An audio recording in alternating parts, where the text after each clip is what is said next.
Olá! Estamos aqui para o primeiro vídeo ao vivo do IBS Interage.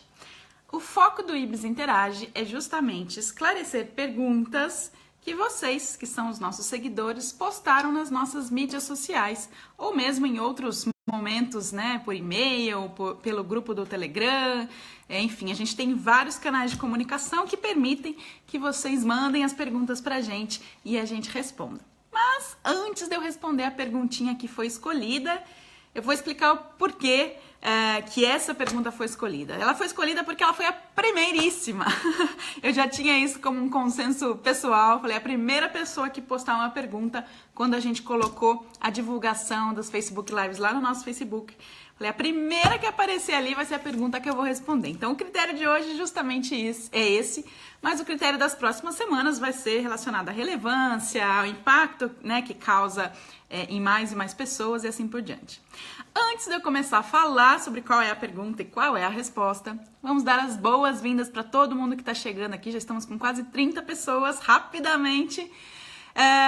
Eu queria que vocês já fossem postando aqui de onde vocês estão falando, tá? Então já vou dando as boas-vindas aí pro Jorge Costa, que eu sei que tá de férias lá no Nordeste, mesmo assim tá aqui acompanhando, sem perder nenhuma live. Obrigada aí pela parceria, Jorge. A Juliana Muniz, Camila Mairesse, Liliane Dias. Boa noite, Liliane, tudo bem? De onde que você fala? O William Pereira, de onde fala, William? Vamos colocando aqui para a gente saber quais são os estados do país que hoje estão participando. Ah, o Jorge já voltou para o Rio de Janeiro. Muito bem, Jorge. Luiz Vicente Souza Martino, seja bem-vindo. De onde fala? Lisandra, fala de Teixeira de Freitas, na Bahia. Carla Taquino, nossa avaliadora, fala de São Paulo. Liliane, fala de Araçatuba, São Paulo. Adriana, Iperó. Não conheço Iperó. Nina, São Leopoldo, Rio Grande do Sul. Aline, sempre presente também, de Londrina. Andrés, também sempre presente, de Ji-Paraná, Roraima. Lucelena, boa noite, imagino que fale de São Paulo. O Jorge falou que não perde por nada. Guarulhos, Vanessa Cieiros, também sempre presente. Renan Codo, Piracicaba, Maite Marta, fala de Salvador, tem bastante gente da Bahia hoje. William, Sorocaba. Luiz Vicente, de São Paulo. Alberto Menezes fala de São Paulo, por enquanto São Paulo está ganhando, muito bem. E estamos aí já com praticamente 30 pessoas presentes na live de hoje. Então, para vocês que estão chegando, para entender o contexto, a live chamada IBS Interage, que acontece agora todas as quartas-feiras, ela é focada em que eu responda para vocês uma pergunta aleatória fornecida por um de vocês. Seja no Facebook do IBS, seja no Geração de Excelência ou em outras mídias que a gente tem, como por exemplo o Telegram, que é nosso grupinho lá, telefônico, que tem um pessoal muito engajado que discute aí os assuntos de qualidade e segurança do paciente. Fernanda Bastos, Rio de Janeiro. Ana Paula Magalhães, boa noite, de onde fala?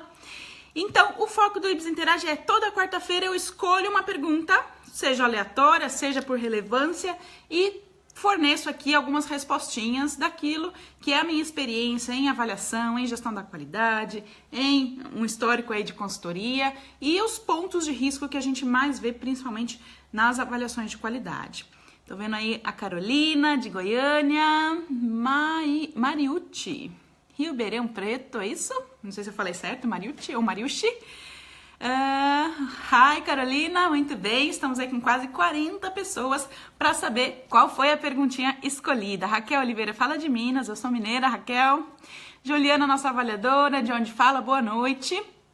E então o foco de vocês sempre vai ser esse.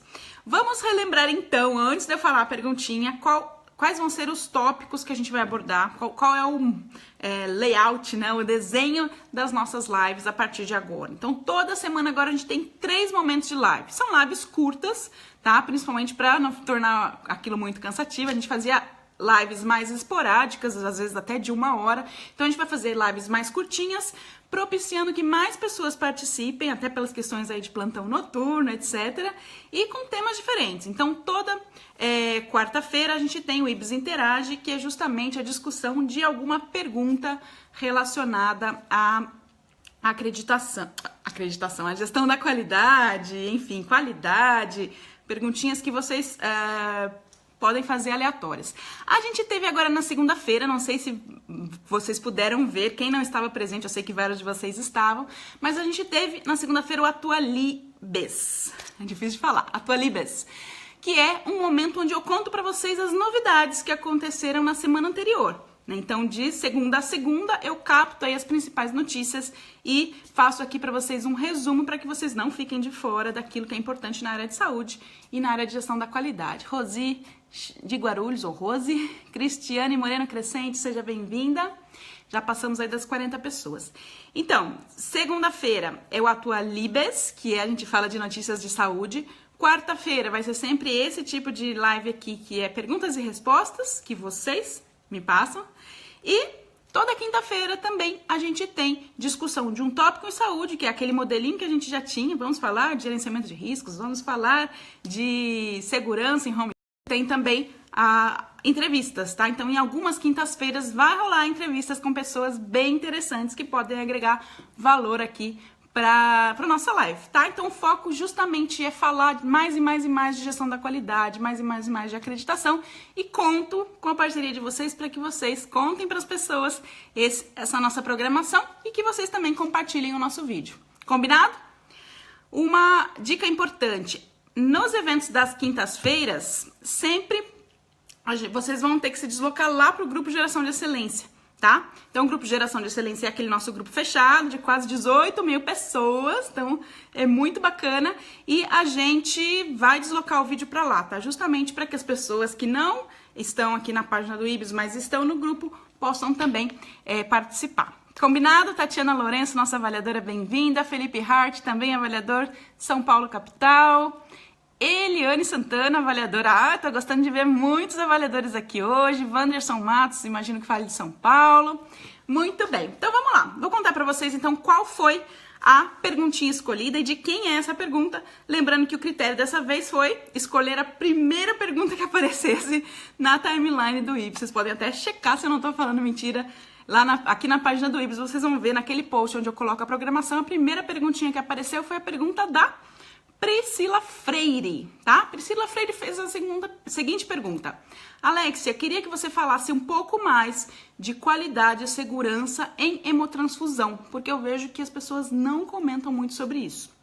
Eu concordei com ela, porque a gente realmente não comenta muito, não pela baixa relevância, aliás, a relevância é altíssima quanto a esse tema, mas realmente a gente acaba não dando tanta atenção para a hemotransfusão quanto a gente deveria. Então, de maneira geral, na comunidade de gestão da qualidade e acreditação, a gente precisa falar mais de hemotransfusão, sim, porque os riscos são inúmeros, né? Então, já vou começando aqui a responder, elencando os vários riscos relacionados à hemotransfusão. Então, a gente tem o risco óbvio e pertinente, que é o risco de infecção. Então, são várias etapas onde esse paciente pode estar exposto à infecção, desde a coleta, né, desde a punção para a hemotransfusão e até durante o processamento dessa bolsa, podem haver ali alguns momentos onde haja contaminação bacteriana e essa bolsa pode vir até o paciente. Então, são riscos que merecem ser gerenciados, então, colaboradores treinados tanto para coleta quanto para punção e, obviamente, todo o processo de processamento dessas bolsas tem que ser muito rigoroso e muito bem controlado. Eu diria para vocês que hoje, nos bancos de sangue, agências transfusionais que nós visitamos em todo o país, não só acreditados, mas aqueles que estão passando por diagnóstico, eu diria que o processamento das bolsas não é o grande vilão dos nossos problemas. Eu diria para vocês, pela percepção, tá, do que a gente vê, que o grande problema hoje está no processo da hemotransfusão em si. Então, a partir do momento em que essa bolsa sai do banco de sangue, é aí que começam os nossos problemas. Tá? Então, além do risco de infecção, a gente tem risco de síndromes diversas, como a famosa trale, né, que é uma patologia pulmonar, uma injúria pulmonar seríssima, que pode levar esse paciente a óbito. A gente tem as doenças hemolíticas e a gente tem também as doenças anafiláticas, né? Então, as doenças alérgicas relacionadas à hemotransfusão. Então, o grande risco é a gente não gerenciar esse paciente, principalmente nos primeiros minutos dessa hemotransfusão, de forma que o paciente que está mais exposto a qualquer um desses riscos que eu falei, hemolítico, de infecção, anafilático e relacionado às síndromes embólicas ou outras, esse paciente fica exposto e a gente não monitora adequadamente no momento certo, tá? Então, são situações em que tempo é vida e a gente precisa tomar decisões bem rápidas e garantir que esse técnico de enfermagem que está do lado desse paciente que está sendo hemotransfundido, que em geral é ele que fica ali do lado, ele está capacitado e esperto o suficiente para identificar qualquer sinal ou sintoma e providencia aí junto à equipe as condutas de atendimento de emergência, tá? Então vamos lá. Falamos aí dos riscos principais da hemotransfusão em si. A hemotransfusão, ela ocorre em praticamente qualquer tipo de instituição, tirando aí as instituições de diagnóstico, laboratório, diagnóstico por imagem, mas ela acontece em hospitais, home cares, clínicas ambulatoriais muitas vezes, clínicas de oncologia. Então, todo mundo aqui tem a ver com a questão do gerenciamento de risco de hemotransfusão. André Alves, bem-vindo. Cristiane Rocha, boa noite. Então, vamos lá. Tudo começa, então, na triagem, né? A triagem é aquele momento em que o doador que está chegando para o banco de sangue conta ali todo o seu histórico, responde a perguntas, e esse é um momento crítico para se identificar qualquer risco relacionado. Por exemplo, um paciente que tem uma doença infecto-contagiosa que possa ser transmissível pelo sangue, como doença de Chagas. Tá? Então, o momento da triagem é um momento que tem que ser extremamente rigoroso e acontece lá no banco de sangue no momento da doação. Passado o momento da triagem, e existe toda uma legislação extremamente rígida para que a triagem aconteça com as perguntas adequadas e com o consentimento, né, desse paciente, que é desse doador, desculpa, não paciente. Existe então o processo de coleta, né? Então, a coleta é um momento onde o gerenciamento do risco de infecção tem que ser muito bem gerenciado, né? E também a questão da identificação do paciente. Então, não só a identificação da bolsa quando ela chega, mas a identificação dos tubos de amostras de sangue na coleta tem que ser extremamente rigorosa, tá? Garantindo ali os 2 identificadores do paciente, que é o nome do paciente, e um segundo identificador próprio, que pode ser data de nascimento, nome da mãe, ou outro identificador que a instituição defina. Não é incomum, tá, que eventos adversos relacionados à hemotransfusão estejam relacionados à etapa de coleta. Tá? Assim como para o laboratório a coleta é o calcanhar de Aquiles, na hemotransfusão, troca de tubos, identificação errônea, processamento inadequado dessas amostras coletadas também envolvem um monte de riscos, ok? Então vamos lá, passamos da etapa de coleta, a gente tem fases que podem ocorrer ou não em alguma instituição, que é a fase de transporte dessas amostras, que a gente tem que garantir aí o gerenciamento dos riscos da temperatura, né, validação dessa temperatura em que a amostra está sendo transportada, e após essa amostra chegar no banco de sangue, ela vai passar por todas as provas pré-transfusionais, onde o banco de sangue vai identificar se existe algum antígeno, algum anticorpo, né, que não é pretendido, que não é adequado àquela situação, e tomar as providências necessárias e avaliar junto com o médico solicitante as medidas cabíveis para cada caso, tá bom? Bom, a prescrição médica, né, ou solicitação de hemocomponente, chame como quiser, é aquele momento em que o médico prescreve, né, solicita um hemocomponente e muitas vezes ele tem que colocar informações clínicas relevantes como histórico de reações adversas, o motivo, né, dele estar solicitando essas bolsas, a condição clínica e laboratorial desse paciente, porque todo banco de sangue que se preze faz uma avaliação prévia das solicitações de hemocomponente antes do processamento, antes da liberação dessa hemotransfusão para ser realizada nas áreas assistenciais, tá? Aí mora outro problema, outro calcanhar de Aquiles. Nem todo banco de sangue consegue fazer a avaliação no momento da liberação da bolsa.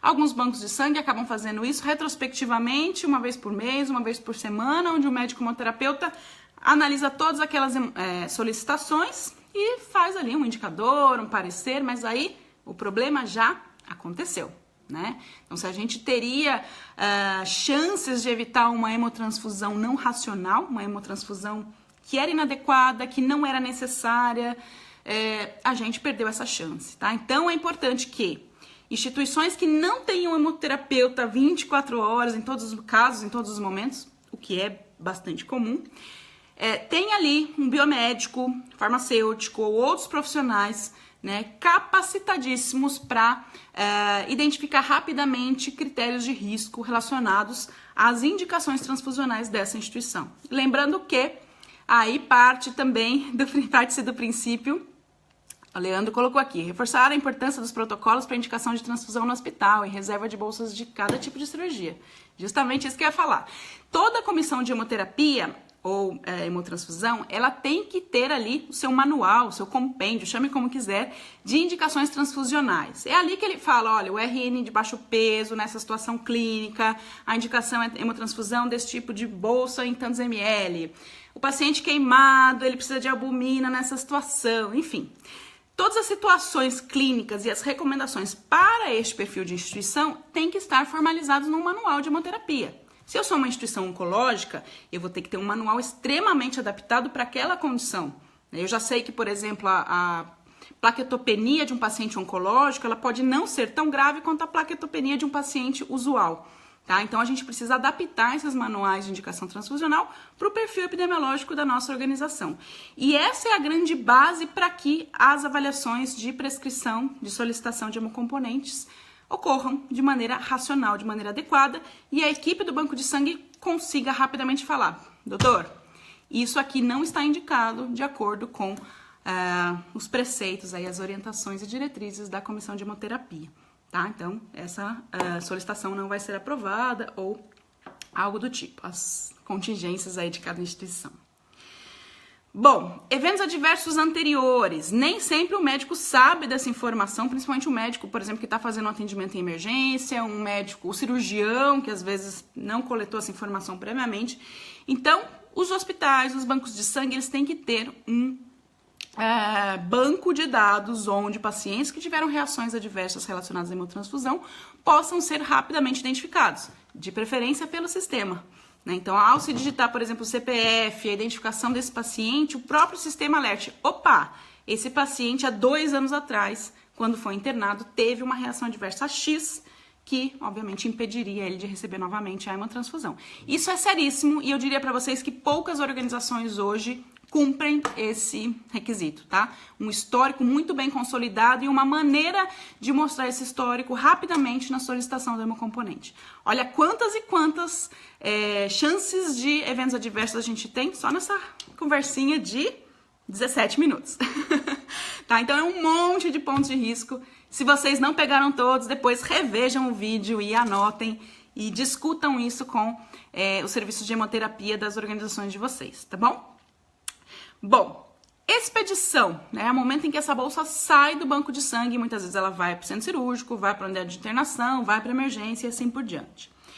Alguns procedimentos são necessários para certos tipos de pacientes, como a lavagem, a desleucocitação, que mais aqui? A licotagem, e esses procedimentos especiais, eles precisam ser verificados antes dessa bolsa sair e também pela pessoa que está recebendo essa bolsa. Então, na solicitação, se houver qualquer informação desses critérios especiais, isso tem que constar no rótulo para que a pessoa que está recebendo essa bolsa consiga efetivamente checar. Cláudia Mara, seja bem-vinda. Estamos falando de segurança em hemotransfusão. Bom, ok, até aí estávamos falando do processo de banco de sangue, solicitação pelo médico, o processo que eu disse lá no começo que era o menos crítico. E olha quanta coisa a gente já falou que é risco. Agora começa o nosso problema. A bolsa saiu do banco de sangue e muitas vezes ninguém é dono, ninguém sabe, ninguém viu e o paciente fica à mercê de riscos que poderiam ser evitados, tá? Cláudia Mara falou, é a minha praia. Muito bem, ajuda aí, Cláudia Mara. Então, vamos lá. A questão dessa bolsa ir para uma unidade, seja do centro cirúrgico ou outra, e constituir-se ali uma reserva, por exemplo, uma reserva cirúrgica, que pode ou não ser utilizada. O que acontece? Se essa bolsa não foi utilizada, supondo que foram 4 bolsas de hemácias para o centro cirúrgico desse paciente, para esse paciente, e a cirurgia correu bem, não precisou, essas bolsas têm que ser reintegradas no estoque.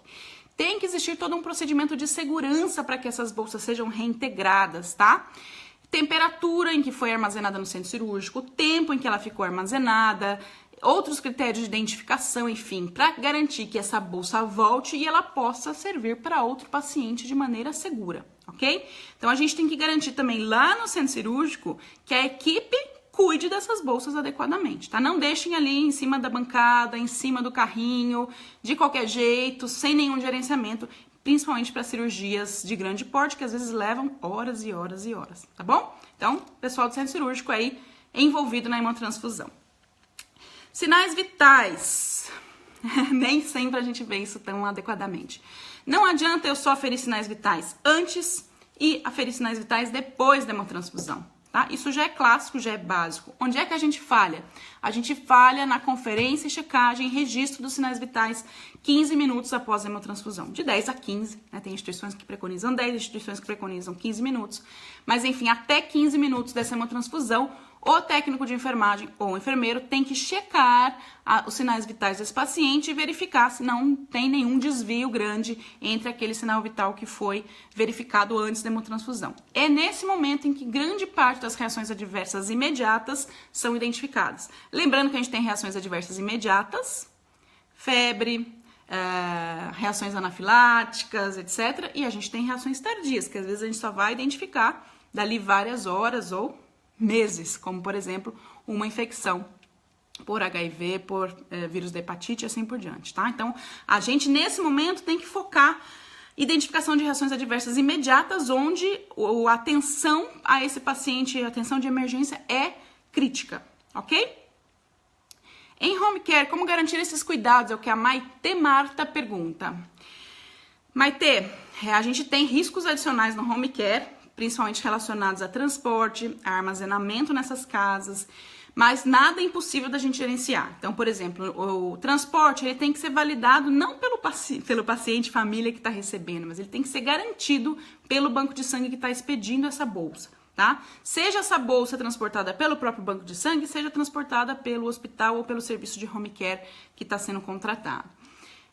Quando eu digo validação, significa quantos gelox, né, quantos gelinhos eu tenho que ter junto com essa bolsa, por quanto tempo essa caixa fica ok nessa temperatura, como é que eu garanto que o refrigerador da casa do paciente está com a temperatura ok. Muitas vezes eu vou ter que ter um termômetro ali para verificar essa temperatura, por quanto tempo essa bolsa pode ficar para fora do refrigerador, né, e todas as conferências necessárias que aquele técnico de enfermagem que está lá na casa do paciente vai ter que checar, como se fosse um hospital. Eu não diria que tem grandes modificações no ato transfusional, porque as checagens são as mesmas, e ele só vai ter o entendimento de que o processo de preparação dessa bolsa ocorreu em outro lugar que não a casa do paciente, tá bom?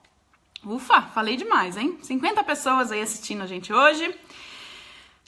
Acesso venoso, né? Então, como eu falei lá no começo, infecção, ou ela é devida ao processamento da bolsa, ou ela é devida aos momentos de coleta da amostra ou de punção para a hemotransfusão em si.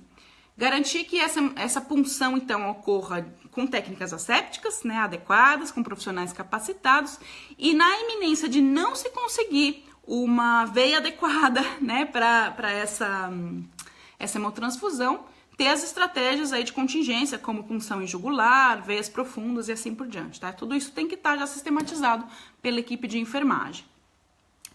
A transfusão é feita pela enfermeira plantonista com curso de capacitação ou pode ser enfermeira sem capacitação? Assim, existe a exigência de se ter uma capacitação específica em hemotransfusão, tá? No Brasilzão afora. Em geral, o que a gente vê são enfermeiras comuns, né, que realizam esse tipo de gestão, de gerenciamento da hemotransfusão. Sempre tem que ter um enfermeiro nessa unidade onde está sendo feita a hemotransfusão, então seja uma unidade ambulatorial, seja uma unidade de internação, o enfermeiro ele tem que estar ali presente o tempo todo enquanto ocorre a hemotransfusão, e é claro que ficar do lado desse paciente, gerenciar esse paciente ali, né, ao longo das 2 horas, 4 horas, 1 hora que ele vai ficar recebendo essa hemotransfusão, quem faz em geral é o técnico, coordenado por esse enfermeiro, tá bom? O que tem aqui? Vanessa, quando vier para o Brasil, São José dos Campos, será um prazer receber em nossa instituição para ministrar uma apresentação sobre gerenciamento de riscos para nossa equipe. Vanessa, eu morei 8 anos em São José dos Campos, 8 anos. Não sei qual é a sua instituição, depois você me conta. Yolanda Feitosa chegando, boa noite. Ediana Melquiades, que bom que conseguiu entrar, boa noite também. Já estamos aí com quase 60 pessoas falando de hemotransfusão e seus riscos para qualquer tipo de instituição, qualquer tipo de paciente. E são riscos que a gente precisa, sim, dar uma atenção bastante grande, tá? Bom, esse técnico de enfermagem, esse enfermeiro, ele tem que checar também outras questões. Lembra que a gente falou de condições especiais, a rotulagem específica, as questões de pré-medicação. Muitas vezes esse paciente ele tem que fazer uso de corticoide porque ele já tem uma reação, já teve uma reação transfusional prévia. Então tudo isso tem que ser estritamente checado para que esse paciente não faça uso do hemocomponente sem essas precauções e tenha ali uma reação adversa que podia ser prevenível, tá? Hospital Orthoservice, muito bem, Vanessa, conheço, sei onde é sim. O que mais que temos aqui? Bom, não finalizamos ainda, estamos ali transfundindo. Questões importantes, filtros, então equipos com filtro para determinados tipos de hemocomponentes, isso tem que ser muito bem checado e o ideal é que essa informação, se puder, venha no rótulo, tá? Para que rapidamente o técnico de enfermagem consiga checar quando ele recebe essa bolsa. As questões de tempo, né? Isso a gente vê muito erro, muito erro mesmo. Tempos, por exemplo, plasma, 2 horas é o máximo em que o plasma fica utilizável, digamos assim, em temperatura ambiente. Então, esse plasma ele não pode ser utilizado depois desse tempo. Se a gente está falando de hemácias ou crioprecipitados, o máximo são 4 horas. Passou desse tempo, essa bolsa tem que ser descartada. E descarte de bolsas de sangue tem que seguir o plano de gerenciamento de resíduos de cada instituição, tá? Não é uma bolsa que a gente pode jogar em qualquer tipo de lixo, deixar ali ao Deus dará, tá? Entendendo que é sangue e sangue tem o potencial aí de infecção, contaminação que a gente precisa gerenciar, tá? E aí, então, finalizamos a hemotransfusão, fizemos todos os registros, anotações de enfermagem, evolução desse paciente. A gente ainda tem que fazer a aferição dos sinais vitais no encerramento dessa hemotransfusão e garantir que esse paciente fique em observação pelo menos por mais 30 minutos, tá bom? Então, 30 minutos é o tempo aí mínimo para que a gente fale, paciente, você está liberado, seja para ir para casa, seja para ir para uma próxima unidade de internação ou que esse técnico saia de perto dele, tá bom? Então, a gente precisa garantir esse monte de contingências, medidas preventivas, medidas corretivas, nesse fluxo que é um fluxo tão cheio de riscos. Para mim não caiu não, Cláudia, eu continuei vendo todo mundo aqui. O Christian chegando, para o serviço de hemotransfusão que atua em diversos hospitais, como deve ser a dinâmica de participação dos comitês e a padronização dos protocolos? Cris, que é o nosso diretor aí de projetos e novos negócios do IBES. O que a gente vê na prática é que poucos são os comitês de hemotransfusão que efetivamente cumprem o seu papel na segurança do paciente. Em geral, o que a gente vê é que eles se reúnem ali a cada 3 meses, a cada 4 meses, discutem alguns indicadores que o banco de sangue disponibilizou e a coisa fica por isso mesmo. A minha percepção é que falta um pouco mais de proatividade desses comitês em entender quais são os riscos que existem nesta organização, porque pode ser que nesta exista e na do vizinho não exista, e efetivamente protocolar os manuais, adaptar esses manuais ao perfil do paciente, que pode mudar. Pode ser que até o ano passado, quando eu tinha um manual anterior, eu não atendia trauma e agora o meu hospital atende trauma. Então, esse comitê de hemotransfusão ele tem que ser rápido e ágil em adequar os protocolos para o perfil de paciente que está sendo atendido. Agora eu atendo maternidade, atendo neonatal. Eu tenho que adaptar protocolos para tipos de paciente que eu tenho na minha instituição, tá? E não só adaptar e falar, ok, disponibilizei o documento, mas eu preciso gerenciar tudo isso, eu preciso capacitar os médicos